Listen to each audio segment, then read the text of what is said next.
नमस्ते दोस्तों, स्वागत है आपका आपके अपने प्रोग्राम देश डायरी में। मैं ऋतु शर्मा एक बार फिर से हाजिर हूं कृषि, ग्रामीण विकास, स्वास्थ्य और पर्यावरण से जुड़ी तमाम हलचलों के साथ। आइए जानते हैं कौन कौन सी सूचनाएं और जानकारियां रही सुर्खियों में।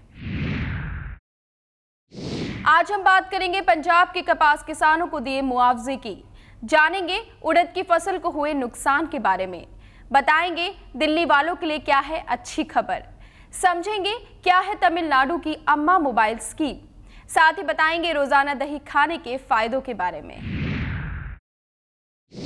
सफेद मक्खी से कपास फसल को हुए नुकसान का खामियाजा किसानों को ज्यादा न उठाना पड़े, इसके लिए पंजाब के कपास किसानों के लिए उनके मुख्यमंत्री प्रकाश सिंह बादल ने 600 करोड़ रुपए के मुआवजे की घोषणा की है।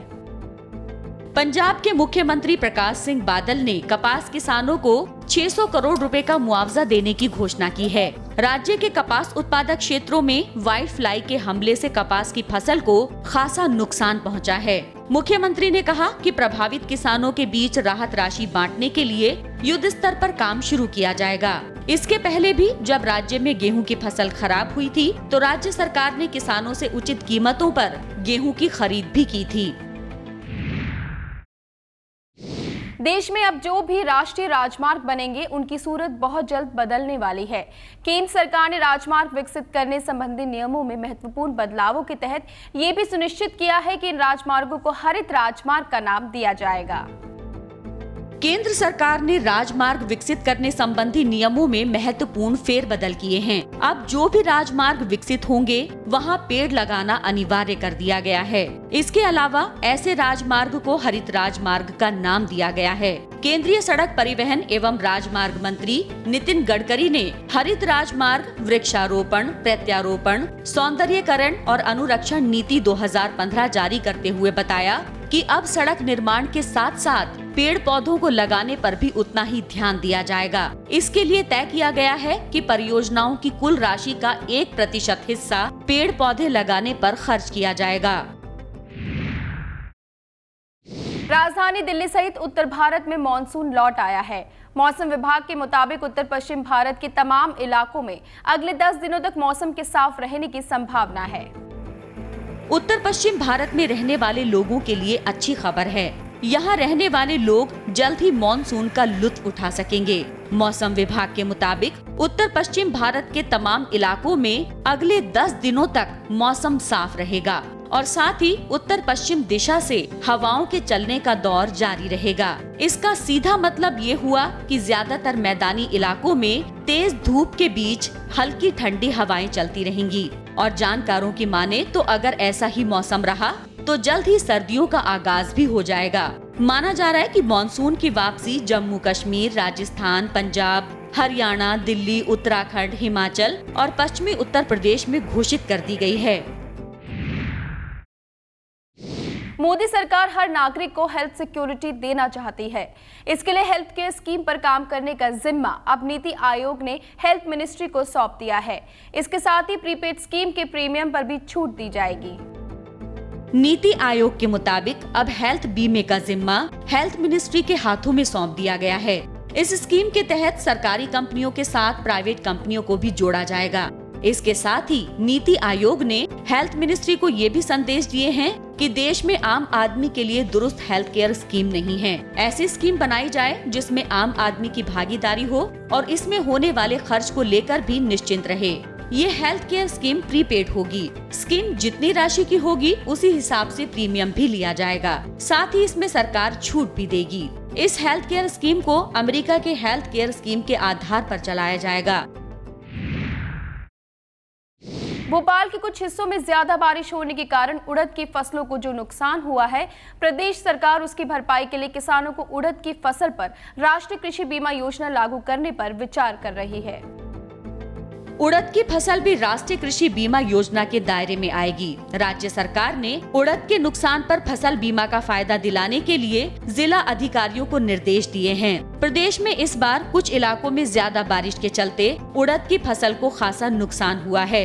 ऐसे में नुकसान की आशंका को देखते हुए कृषि विभाग ने उड़द की फसल को बीमा के दायरे में लेने का फैसला लिया है। भोपाल के मुख्यमंत्री को किसानों ने उड़द फसल बीमा योजना के दायरे में नहीं होने की शिकायत की थी। इसके तहत 2 हेक्टेयर से कम क्षेत्र में खेती करने वाले किसान बीमा योजना के दायरे में आएंगे। इन्हें 10% प्रीमियम अनुदान भी दिया जाएगा, यानी प्रीमियम की कुल राशि का 90% ही किसान को चुकाना होगा। दिल्ली वालों के लिए एक अच्छी खबर है। जल्दी दिल्ली सरकार एक ऐसी किट लॉन्च करने का सोच रही है जिसके जरिए मिलावट का पता लगाकर मिलावटी खाद्य सामग्रियों के इस्तेमाल पर रोक लगाई जा सकती है। आने वाले साल 2016 के नवंबर या दिसंबर में ये किट बाजार में उपलब्ध होगी। राजधानी में सरकार एक ऐसा साधन मुहैया कराने जा रही है जिसके जरिए लोग घर बैठे ये पता लगा सकेंगे कि जिन चीजों को खाने पीने के लिए वो बाजार से घर ला रहे हैं उसमें कोई मिलावट तो नहीं है। दिल्ली सरकार की फूड सेफ्टी कमिश्नर मृणालिनी दर्शवाल ने कहा कि सरकार एक ऐसी किट लॉन्च करने जा रही है जिसके जरिए घर बैठे ही दूध, दही, घी, पनीर, खाद्य तेल, चीनी, गेहूं, चावल, अनाज, दाल, मसाले और ड्राई फ्रूट जैसी खाने पीने की 20-25 तरह की चीजों का टेस्ट करके ये पता लगाया जा सकेगा कि उनमें कोई मिलावट तो नहीं की गई है। इस किट में अलग अलग तरह के केमिकल होंगे जिनकी 1 या 2 बूंद खाने या पीने की चीजों में मिलाकर गड़बड़ी का पता लगाया जा सकेगा। देश की राजधानी में एनडीएमसी परिषद इलाके में रहने वाले लोग जल्दी स्मार्ट सिटी के रहने वाले बनने वाले हैं। स्मार्ट सिटी के तहत नई तकनीकों से लेकर आम जरूरतों की सभी सुविधाएं यहां रह रहे लोगों को मिलेंगी। इसके साथ ही आने वाले सालों में फ्री वाईफाई से लेकर 24 घंटे पानी की सुविधा भी मुहैया कराई जाएंगी। देश के शहरों को स्मार्ट सिटी बनाने की दिशा में काम शुरू कर दिया गया है। सभी राज्यों के चुने गए क्षेत्र अब जल्द ही स्मार्ट सिटी बन जाएंगे। इस योजना के तहत दिल्ली से चुने गए एनडीएमसी यानी नई दिल्ली नगर पालिका परिषद इलाके को भी स्मार्ट सिटी बनाने का काम शुरू कर दिया गया है। एनडीएमसी एरिया 43.7 स्क्वायर किलोमीटर में फैला हुआ है, जिसका 48% भाग ग्रीन एरिया है। यहाँ 3 लाख लोग रहते हैं। स्मार्ट योजना के तहत 1.25 साल में वाईफाई और 2 साल में 24 घंटे पानी की भी सुविधा मुहैया कराने पर विचार किया जा रहा है। क्या है तमिलनाडु की अम्मा मोबाइल स्कीम, जानेंगे इस छोटे से ब्रेक के बाद। पंजाब सरकार जल्दी लड़कियों की शिक्षा के लिए एक अच्छी पहल करने जा रही है। उत्तराखंड में पहली बार बिना केमिकल के पानी का क्लोरीनेशन होगा। हरिद्वार में इसका मॉडल लगेगा और राज्य में अन्य जगहों पर भी ये विधि अपनाई जाएगी। ब्रेक के बाद आप सभी का स्वागत है। छत्तीसगढ़ प्रदेश वासियों के लिए खुशखबरी है। अब बहुत जल्द प्रदेश के एचआईवी पीड़ितों को पेंशन मिलने वाली है, जिसके तहत हर महीने 500 रुपए दिए जाएंगे। प्रदेश सरकार की इस योजना पर समाज कल्याण विकास ने भी अपनी मुहर लगा दी है। छत्तीसगढ़ के एचआईवी संक्रमित और एड्स पीड़ितों को भी हर महीने 500 रुपए पेंशन मिलने वाली है। समाज कल्याण विभाग ने इसकी मंजूरी भी दे दी है। एआरटी सेंटर से रेगुलर जुड़े प्रदेश के 15,689 संक्रमितों को इसका लाभ मिलेगा। एआरटी सेंटर से जुड़े ज्यादातर एचआईवी संक्रमित व एड्स पीड़ितों में निम्न आय वर्ग के लोग शामिल हैं। अधिकांश मामलों में एचआईवी से संक्रमित होने के बाद उन्हें परिवार से बहिष्कृत होना पड़ता है। ऐसे में उन्हें आर्थिक तंगी झेलनी पड़ती है। पेंशन स्कीम से उन्हें लाभ मिलेगा और वो अपना भरण पोषण खुद कर सकते हैं। देश में बढ़ रहे परिवहन प्रदूषण को लेकर दिल्ली सरकार काफी चिंतित दिख रही है। इस समस्या को हल करने के लिए दिल्ली सरकार ने एक नई पहल की शुरुआत की है। जल्दी पोल्यूशन कंट्रोल करने के लिए देश की राजधानी दिल्ली में बड़ी तादाद में नए पीयूसी सेंटर खोलने की तैयारियां चल रही हैं। दिल्ली में प्राइवेट और बाहर से आने वाले कमर्शियल गाड़ियों की वजह से लगातार बढ़ रहे पॉल्यूशन पर लगाम कसने के लिए दिल्ली सरकार पॉल्यूशन चेकिंग के नेटवर्क को मजबूत बनाने की तैयारी कर रही है। इसके तहत एक तरफ जहां सरकार ने नया सॉफ्टवेयर तैयार करके सभी पॉल्यूशन चेकिंग सेंटर्स को उससे कनेक्ट करने का काम लगभग पूरा कर लिया है, वहीं अब दूसरे चरण के तहत नए पॉल्यूशन चेकिंग सेंटर्स खोलने की तैयारी भी शुरू कर दी गई है। लोगों को ज्यादा से ज्यादा जगहों पर पॉल्यूशन चेकिंग की सुविधा मिल सके, इसलिए सरकार अब पार्किंग एरियाज, कमर्शियल सेंटरों, डीटीसी टर्मिनलों के साथ ही ऐसी जगहों पर भी पीयूसी यानी पॉल्यूशन अंडर कंट्रोल सेंटर्स खोलने जा रही है, जिससे पॉल्यूशन तो कम होगा ही, साथ ही वातावरण को भी कम नुकसान होगा। तमिलनाडु में अब अम्मा मोबाइल स्कीम की शुरुआत की जा रही है। इस योजना के तहत महिला स्वयं सहायता समूहों के प्रशिक्षकों के बीच मोबाइल फोन बांटे जाएंगे। तमिलनाडु की मुख्यमंत्री जयललिता ने महिला स्वयं सहायता समूह के प्रशिक्षकों के बीच अम्मा मोबाइल फोन बांटने की योजना की घोषणा की है। उन्होंने कहा कि पहले चरण में 20,000 मोबाइल फोन बांटे जाएंगे। इस पर 15 करोड़ रुपए का खर्च आएगा। उन्होंने कहा कि महिला स्वयं सहायता समूहों के प्रशिक्षकों को सदस्यों के चंदे, बचत, कर्ज, उगाही का रिकॉर्ड रखना होता है। मुख्यमंत्री ने कहा कि तमिल में एक सॉफ्टवेयर बनाया जाएगा जो इन सभी डेटा का रिकॉर्ड रखेगा और एक कंप्यूटरीकृत मोबाइल फोन महिला स्वयं सहायता समूह के प्रशिक्षकों को दिया जाएगा। पंजाब सरकार जल्दी लड़कियों की शिक्षा के लिए एक अच्छी पहल करने जा रही है। लड़कियों की शिक्षा को बढ़ावा देने के लिए सरकार प्रदेश के पिछड़े तथा दूर दराज के इलाकों में 50 नए गर्ल्स कॉलेज खोलने पर विचार कर रही है।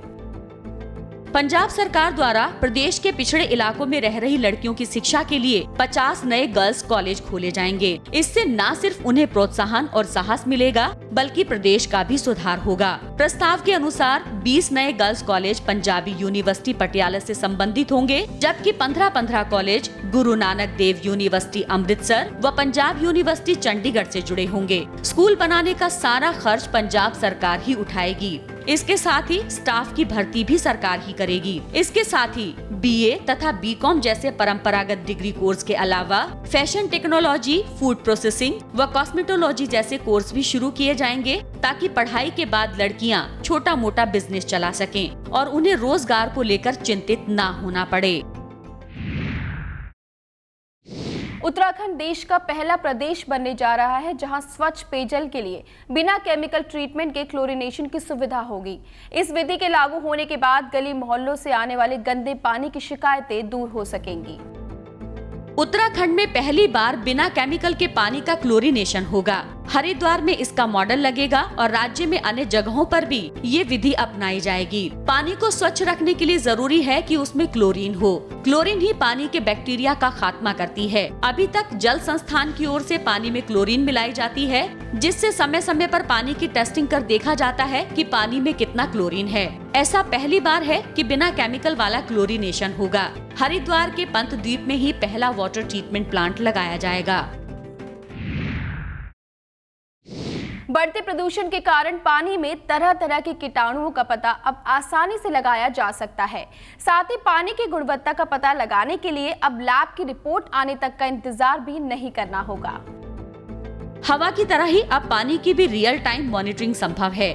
IQ सेंसर नेट नामक उपकरण से ये मुमकिन हो पाएगा। IQ सेंसर नेट उपकरण से जल की गुणवत्ता का SMS अलर्ट भी नियमित तौर पर मिलता रहेगा। जर्मनी की कंपनी जाइलेम द्वारा बनाया गया उपकरण UV स्पेक्ट्रोस्कोपी तकनीक पर काम करता है। इस नए उपकरण की खास बात ये है कि इसके जरिए पानी की गुणवत्ता की जांच आसानी से खुद ही की जा सकती है। इसके लिए किसी भी लैब में जाकर इसकी रिपोर्ट के आने का इंतजार नहीं करना पड़ेगा।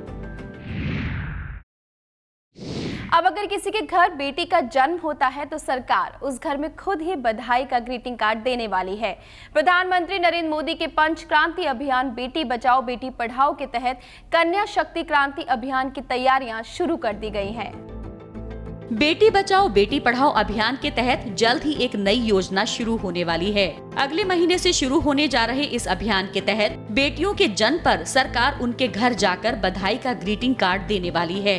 इसके साथ ही जागरूकता सेमिनार और दादा पोती सेल्फी जैसे कार्यक्रम भी आयोजित किए जाएंगे। पीएम ने इस युवा मोर्चे से पंच क्रांति के तहत स्किल डेवलपमेंट, कन्या शक्ति क्रांति, मेक इन इंडिया, स्वच्छ भारत और योग क्रांति जैसे कार्यक्रम चलाने का आह्वान किया था। इसी के तहत कन्या शक्ति के कार्यक्रम को भी अगले महीने शुरू कर दिया जाएगा। फिलहाल यहाँ रुकते एक और छोटे से ब्रेक के लिए। ब्रेक के बाद हम बात करेंगे दही खाने के फायदों के बारे में। राजधानी दिल्ली में लगातार बढ़ रही जाम की समस्या से निपटने के लिए परिवहन विभाग 1 अक्टूबर से जागरूकता अभियान शुरू करने जा रहा है। अगर आप समय की कमी के चलते या किसी अन्य कारक से टिकट नहीं ले पाए हैं, तो आप टिकट के लिए सीधे TTE से संपर्क कर टिकट ले सकते हैं। ब्रेक के बाद एक बार फिर से आप सभी का स्वागत है देश डायरी में। WHO यानी वर्ल्ड हेल्थ ऑर्गेनाइजेशन ने अपने एक सर्वे में इस बात की पुष्टि की है कि भारतीय महिलाओं में दिल की बीमारियों को सबसे ज्यादा अनदेखा किया जाता है, जिसके चलते उनका इलाज समय पर नहीं हो पाता। विश्व स्वास्थ्य संगठन यानी WHO ने कहा कि भारतीय महिलाओं में दिल की बीमारियां अनदेखी रह जाती हैं और उनका इलाज भी नहीं होता है। दिल की बीमारियों के लिए जोखिम वाले कारणों में तंबाकू का सेवन, अधिक वजन, मोटापा, अल्कोहल का अधिक इस्तेमाल और शारीरिक निष्क्रियता जैसी जीवन शैली से जुड़े कारक शामिल हैं। इसके अलावा दक्षिण पूर्व एशिया क्षेत्र की महिलाओं में भोजन पकाने में ठोस ईंधन के इस्तेमाल से होने वाले वायु प्रदूषण से दिल की बीमारियों का खतरा गंभीर रूप से बढ़ जाता है। रेल यात्रियों के लिए खुशखबरी। अब समय की कमी के चलते आप टिकट के लिए सीधे टीटी से संपर्क कर टिकट ले सकते हैं। इसके लिए आपको सामान्य किराए से बस 10 रुपए अधिक देना होगा। अब ट्रेनों में टीटी के पास एक हैंडलिंग मशीन होगी। ये machine passenger reservation system server से कनेक्ट होगी। अगर आप समय की कमी के चलते या किसी अन्य कारक से टिकट नहीं ले पाए हैं, तो आप टिकट के लिए सीधे टीटीई से संपर्क कर टिकट ले सकते हैं। इसके लिए आपको सामान्य किराए से 10 रुपए अधिक देना होगा। इस सुविधा के जरिए टिकट लेने वाले यात्रियों को ट्रेन में चढ़ते ही टीटी को बताना होगा कि उन्होंने टिकट नहीं लिया है। इस योजना के पहले चरण में सुपरफास्ट ट्रेन लखनऊ मेल, गरीब रथ, अर्चना सुपरफास्ट के अलावा कुछ अन्य ट्रेनों को भी शामिल किया गया है। अंकुरित भोजन खाने से शरीर को काफी फायदा होता है। इसके साथ ही ये प्राकृतिक चिकित्सा का भी स्वरूप है। कैसे, जानते हैं इस खबर के जरिए। अंकुरित आहार उच्च खाद्य माने जाने वाले पोषक तत्वों का मुख्य स्रोत है। शरीर में वृद्धि, स्वास्थ्य में सुधार और रोग प्रतिरोधक क्षमता बढ़ाने में अंकुरित आहार विशेष रूप से सहायक हैं। आज के व्यस्त जीवन में समय की कमी के कारण फास्ट फूड हमारे जीवन में गहरी पैठ बना चुके हैं। इस प्रकार के खाद्य पदार्थ भूख तो मिटाते हैं, परंतु इससे कोई लाभ नहीं होता। प्राकृतिक चिकित्सा पद्धति के अनुसार भोजन में सभी तत्वों का संतुलन बनाए रखने के लिए अंकुरित आहार का प्रयोग किया जा सकता है। आयुर्वेद में अंकुरित आहार को अमृत आहार की भी संज्ञा दी गई है। राजधानी दिल्ली में लगातार बढ़ रही जाम की समस्या से निपटने के लिए परिवहन विभाग 1 अक्टूबर से जागरूकता अभियान शुरू करने जा रहा है। अभियान को अब बस करे नाम दिया गया है। राजधानी बहुत जल्द जाम मुक्त होने वाली है। लगातार बढ़ रहे जाम की समस्या से निपटने के लिए बस करे नाम के जागरूकता अभियान की शुरुआत 1 अक्टूबर से हो गई है। इसके तहत लोगों से अपील की जाती है कि वो राजधानी के व्यस्त ट्रैफिक वाले हिस्सों में निजी वाहन लेकर ना जाएं। इसका स्लोगन है जन परिवहन स्वस्थ जीवन। अभियान को सफल बनाने के लिए 12 सदस्य कमेटी बनाई गई थी। इसके अलावा एक कार एक परिवार के नारे के माध्यम से भी लोगों को जागरूक किया जा रहा है। परिवहन मंत्री गोपाल राय ने कहा कि 22 अक्टूबर को लाल किले से इंडिया गेट तक के रूट को कार फ्री किया जाएगा। आने वाले समय में अंधेपन का इलाज मुमकिन हो सकेगा। इस दिशा की ओर कदम बढ़ाते हुए लंदन के डॉक्टर स्टेम सेल का प्रयोग करके अंधेपन का इलाज खोजने की कोशिश कर रहे हैं। स्टेम सेल से अंधेपन के इलाज की तकनीक जल्द ही एक सफल तकनीक साबित हो सकती है। इस तकनीक पर लंदन के डॉक्टर इंसानी भ्रूण से मिले स्टेम सेल का प्रयोग कर अंधेपन का इलाज खोजने की कोशिश कर रहे हैं। इसमें एक मोटे से टुकड़े को आँख की एक विशेष कोशिका में स्टेम सेल को बोया जाता है और फिर उसे रेटिना के पीछे के हिस्से में लगा दिया जाता है। UCL इंस्टीट्यूट ऑफ ऑप्थेल्मोलॉजी के शोधकर्ताओं के मुताबिक अगर इलाज सफल रहा तो इससे आगे चलकर उन मरीजों को फायदा होगा जो जन्म से ही अपनी आंखें खो देते हैं। रोजाना दही के सेवन से आप हेल्दी डाइट तो पा ही सकते हैं। इसके साथ ही रोजाना दही खाने से शरीर के एक्स्ट्रा फैट को भी कम करने में मदद मिलती है। हेल्दी लाइफस्टाइल के लिए अपनी रोज की डाइट में दही को शामिल करना चाहिए, क्योंकि ये पोषक तत्वों का सबसे अच्छा स्रोत है। दही के सेवन से शरीर में एक्स्ट्रा फैट को कम करने में मदद मिलती है। दही में कैल्शियम, विटामिन डी जैसे पौष्टिक तत्व पाए जाते हैं, जो स्वस्थ मांसपेशियों के लिए बेहद फायदेमंद होते हैं। दही में पाए जाने वाले पोषक तत्व इंसान के शरीर को कई प्रकार की बीमारियों से बचाने में भी मददगार साबित होते हैं। इसके साथ ही दही में पाए जाने वाला पोटेशियम रक्तचाप को कम करने में मददगार साबित होता है। बच्चों से लेकर बड़ों तक हर कोई टेडी बियर से खेलना पसंद करता है, पर क्या आप जानते हैं कि आपके फेवरेट टेडी बियर आपके बीमार होने का खतरा ज्यादा बढ़ाते हैं? एक शोध के मुताबिक बच्चों में 80% फूड पॉइजनिंग की समस्या टेडी बियर के कारण होती है। बच्चों को होने वाली खांसी, गले में दर्द, बुखार और इन्फेक्शन ज्यादातर टेडी बियर और उनके प्यारे खिलौनों की वजह से होता है। डॉक्टरों के मुताबिक रोजाना 90% से ज्यादा बच्चे अपने टेडी बियर को गंदे फर्श पर गिराते हैं और वापस उन्हें गले भी लगा लेते हैं। 50% से ज्यादा माएं बच्चों के खिलौनों के प्रति लापरवाह होती हैं। माइक्रोबायोलॉजिस्ट टेस्ट में ये बात सामने आई है कि 80% तक टेडी बियर में ऐसे हानिकारक बैक्टीरिया पाए जाते हैं जो उनको पेट से संबंधित बीमारियां दे सकते हैं। तो दोस्तों, आज के लिए बस इतना ही। हम फिर मिलेंगे कुछ नई जानकारियों और सूचनाओं के साथ। तब तक के लिए मुझे दीजिए इजाजत और देखते रहिए ग्रीन टीवी। नमस्ते।